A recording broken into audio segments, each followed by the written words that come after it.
Alrighty, Hillbilly Bill 77 here with you. I want to talk today about the M7 Bajonet. Really got interested in these years and years ago when I was a little kid. I picked up this one at a garage sale. Got it from a Vietnam veteran down the street from my house. As you can see, this thing has been really well used during the Vietnam War. The blade has some chipping. Been blunted. I almost think he used this thing to like open up, oil drums or something. I don't know. He used it, like pounded on it with a hammer, but it's still very sharp. I used it as a kid to cut down saplings and limbs and stuff like that to build forts, and I used it a long time, and this damage was already done to it when I got it, and it still worked great. The brand, if you can see right there, let's see if it comes into focus. This is a Cornetta, and there's several brands of these. There's Cornettas, Milpars, Imperials, Colts, BOCs, the Bauer Ordnance Corporation, Ontario Knife Company. Many different I shouldn't say variations, but just many different makers. They're all basically the same. Here is an Imperial. I just picked this one up about 2.5 weeks ago. Got it for $29.95. This was in unissued condition. This was just military surplus that they got rid of. This one was probably manufactured after the Vietnam War. It's pretty safe to say that the Cornettas and the BOCs and probably the early Colts were all used during the Vietnam War, but the other manufacturers, you can't say that for sure. The Imperials, most of them are thought to have been made after the Vietnam War, and some of them were issued, to peacetime troops, and a lot of them just, ended up in warehouses.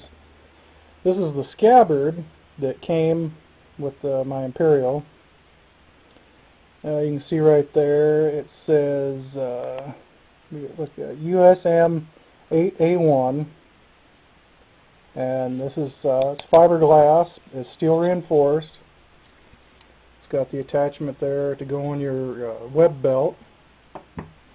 What I really like about these is the blades are carbon steel. The bayonets that came out after the M7 were made out of 420 and 440 stainless steel. They're not as durable and as rugged as the carbon steel. I believe this is 1040, but don't quote me on that, but it's something like that, 1040, 1050 running there. Very tough, very durable. They are double-edged. It's got one long edge, then the top edge is halfway sharpened. They've got a really nice hand guard. I mean, if you had to get into a knife fight with this thing would be the way to go. This thing is really designed for, it's a serious weapon of war. Let's just put it that way. The handles, they're made out of some kind of plastic material. They're very durable. Don't let the plastic fool you. This one here, yes, it's chipped, but this thing was just beat to heck. It's definitely served its owner well. But the plastic, on the other hand, has a really good grip to these things. If you're sweaty, or you're in the mud, or whatever. Even if like you're injured and your hand is bleeding, you can still hang on to this thing. And the reason I got this second one was because I was looking for a good, really heavy-duty knife to probably keep in the trunk of my car, or maybe even put in my everyday carry bag.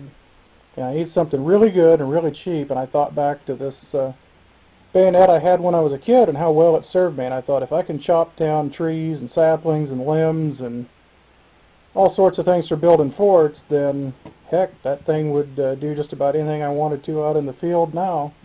So I picked this one up, and it's probably going to go in my trunk or my everyday carry bag. I haven't decided yet. I actually might get another one and put one in each location.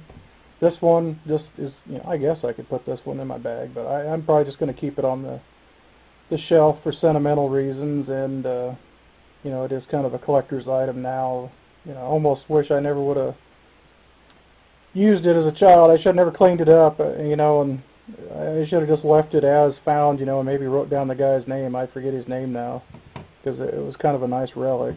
But anyway, that's all I've got for you now. I'll be back later. Thanks for stopping in. This is Hillbilly Bill 77.